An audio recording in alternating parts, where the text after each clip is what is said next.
अगर कोई आपकी नाकदरी कर रहा है, आपको इज्जत नहीं दे रहा, आप बहुत कुछ कर रहे हैं लेकिन फिर भी ऑन नहीं कर रहा, तो आपने ये 6 जुमले बोलने हैं। कौन से 6 जुमले?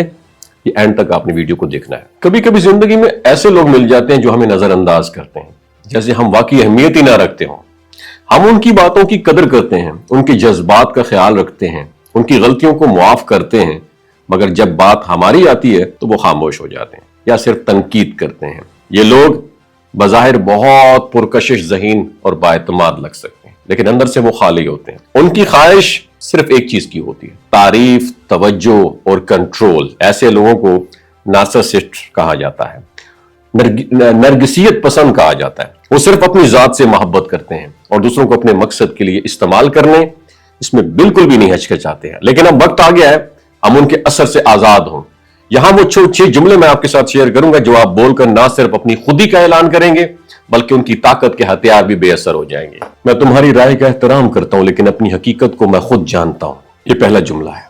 जब कोई शख्स आपकी शख्सियत के ऊपर सवाल उठाता है तो वो दरअसल आपकी खुद एतमादी को कमजोर करना चाहता है। ये जुमला आपको एक सेफ्टी शील्ड, हिफाजती ढाल देता है जो बताता है कि आप उनकी राय सुनते हैं मगर अपनी मेहनत, नीयत और सफर से बखूबी वाकिफ हैं। और ये उन्हें कंफ्यूजन में डाल देता है क्योंकि आप मुतासिर नहीं होते बल्कि मजबूत और खुद मुख्तार इंसान है। दूसरा जुमला आपने ये बोलना है कि भाई मेरी लिमिट्स हैं, मेरी हदूद है और मैं चाहता हूं कि तुम उनका एहतराम करो। ये जो नरगिसियत पसंद होते हैं ना, ये लोग दूसरों की हदों को नजरअंदाज करके ताकत महसूस करते हैं, चाहे वो बार बार वक्त मांगे, निजी मामलात में इंटरफेयर करे या आपको काबू पाने की कोशिश करे। उनका मकसद सिर्फ आपको कमजोर करना होता है। और जब आप एतमाद के साथ ये जुमला बोले ना तो आप वाज़े पैगाम देते हैं कि मेरी जिंदगी में तुम्हारी हद सिर्फ इतनी है। तीसरा जुमला, मैं इस बहस में नहीं शामिल होना चाहता क्योंकि ये सेहतमंद नहीं है। ये तीसरा जुमला है। ऐसे लोग अक्सर बेमानी बहसें छेड़कर आपको जज्बाती तौर पर दबाने की कोशिश करते हैं, मगर ये जुमला आपको उनके जाल से बाहर निकाल देता है और ये उन्हें बताता है कि आप जज्बाती ब्लैकमेलिंग में नहीं आएंगे। आप अमन चाहते हैं और जहरीले माहौल को कबूल नहीं करते। इसके बाद अगला जुमला आपने बोलना है वो ये है कि मुझे तुम्हारी एक्सेप्टेंस, तुम्हारी मंजूरी के बगैर भी मैं खुद को मुकम्मल महसूस करता हूं। ये जो खुद पसंद लोग होते हैं ना, ये चाहते हैं कि आप सिर्फ उनकी मंजूरी पर खुश हो, लेकिन ये जुमला बताता है कि आपकी खुशी और इज्जत आपके अपने हाथों में है, ना कि उनके अल्फाज में है। ये उनकी ताकतवर ये हथियार होते हैं, याद रखना। ये जो उनका ताकतवर एक हथियार होता है ना कि मुझे कबूल किया जाए, मुझे मंजूर किया जाए, ये उसको बिल्कुल जाहिर कर देता है, बेअसर कर देता है।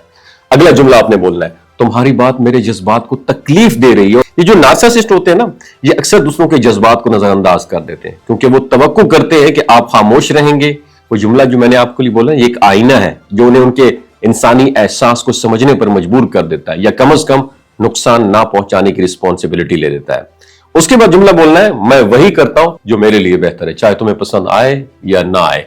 जब कोई शख्स बार बार आपको काबू पाने की कोशिश करे तो ये जुमला बताता है कि अब आप अपने फैसले खुद करेंगे, अब आप अपनी रोशनी और तवानाई को दोबारा हासिल कर रहे हैं और अगर कोई खुश ना हो तो ये उनकी रिस्पॉन्सिबिलिटी है, आपकी रिस्पॉन्सिबिलिटी नहीं है। ये जो नार्सिसिस्ट लोग होते हैं ना, ये एक नफ्सियाती मसला है इनके साथ और ऐसे लोग दूसरों की तवानाइयों से जीते हैं।